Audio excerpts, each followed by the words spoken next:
The single market cannot be pick and mix. I've heard some people say that financial services should be repatriated.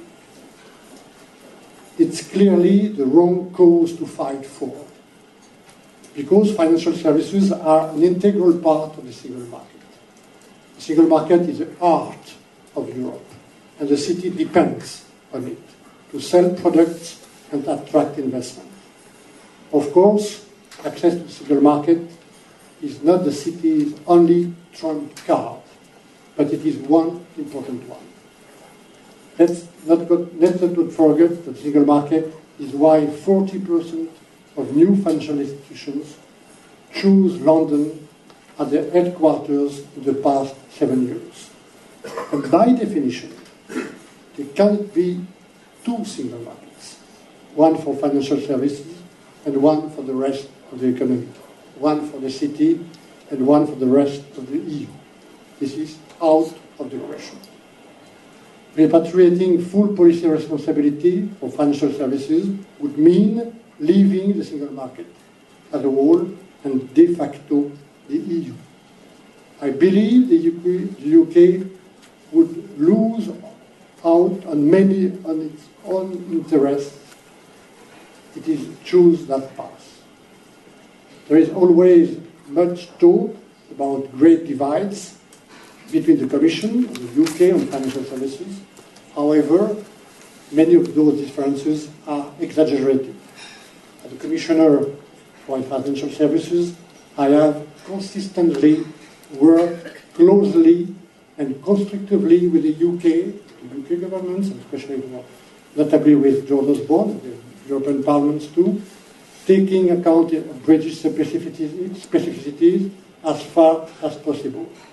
And this has not been by accident, but by design. It has always been my explicit objective to have the UK on board on each of my regulations, the agenda of regulations for financial services. The EU response to the crisis has been to create a framework for a solid, robust financial sector, underpinned by a single rule book. Importantly, this means all financial institutions operating in Europe respect one set of rules. The UK has always been a supporter of such a rule book.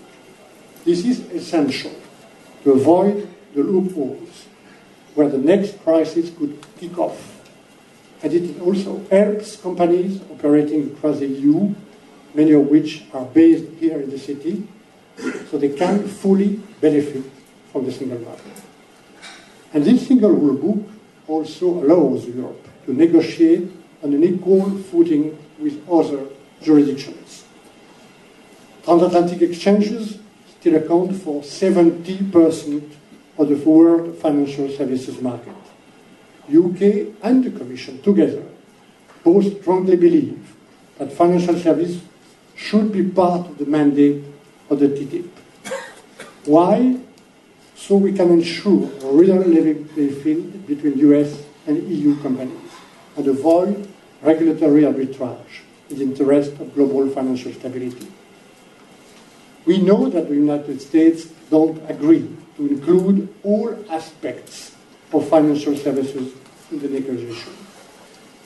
Our only chance of persuading them is if we show up at the negotiating table speaking with one voice, only one voice. It's important, if I may say, we don't only listen to each other, if you see what I mean, we also have to understand each other. I don't think any European country alone, however special their relationship with the US is, can succeed alone. But when you sit at the negotiating table, representing the biggest consumer market in the world, you are in a much stronger negotiating position. And what is true for cross-cutting trade negotiation is also true for individual financial services issues. Take over-the-counter derivatives. The Commission and the UK have both worked hard to create a common EU framework with the European Parliament. The Americans also have their own rules with the Dodd-Frank Act.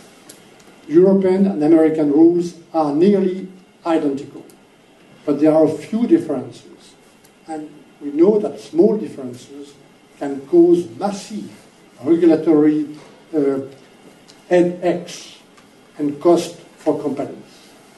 This is why the Commission negotiated with the Americans for a year to find a common way forward. And we succeeded yesterday in a common effort with Gary Gensler and his team and his colleagues of the CFTC. And this agreement will benefit all European companies and the city in particular. Once again, we are best placed to achieve our negotiating objectives because we are one big bloc and because we already have one single set of rules rather than 28 national rules. And when I go to the US next week on Sunday, I will explain to my US counterparts that the EU single rule book is progressing with the UK on board, and as we shown once again on 27 June with agreement in the Council of Ministers on new rules to restructure and resolve failing banks. I wanted to conclude with a slightly different point. The financial crisis highlighted that the EU needed a stronger financial sector. It's what we have been building brick by brick since 2010 for all 28 member states of the EU. The more recent Eurozone crisis confirmed that the euro area needs much greater integration for a single currency to work. There is no contradiction per se between a single rule book for 28 and a deeper European monetary union. Indeed, a more integrated Eurozone is in the UK's interest. The UK needs more stability on the continent. But I think for a long time that the instability in the Eurozone weakens the whole of Europe.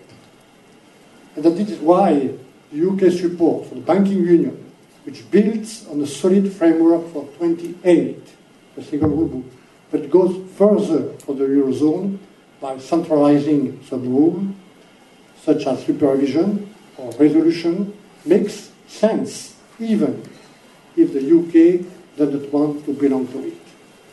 We are making real progress with the banking union. The single supervision mechanism will make the ECB the Eurozone's bank supervisor next year in spring.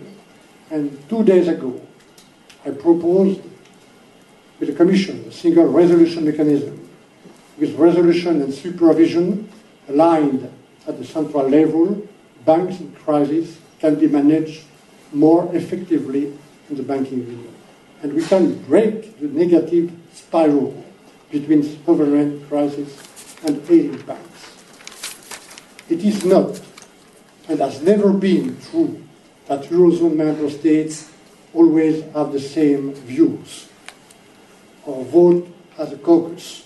Indeed, some, you know that, are closer to the UK in outlook than to many of their Eurozone counterparts.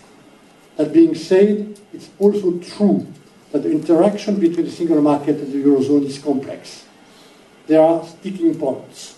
For example, the ECB thinks that central counterparties, CCPs, offering euro-denominated clearing must be based within the Eurozone to safeguard financial stability. The UK considers this breaches the single market. Getting the working arrangements and relationship right between the Eurozone's ins and outs and their interaction with the single market will be one of the big challenges for the next few years.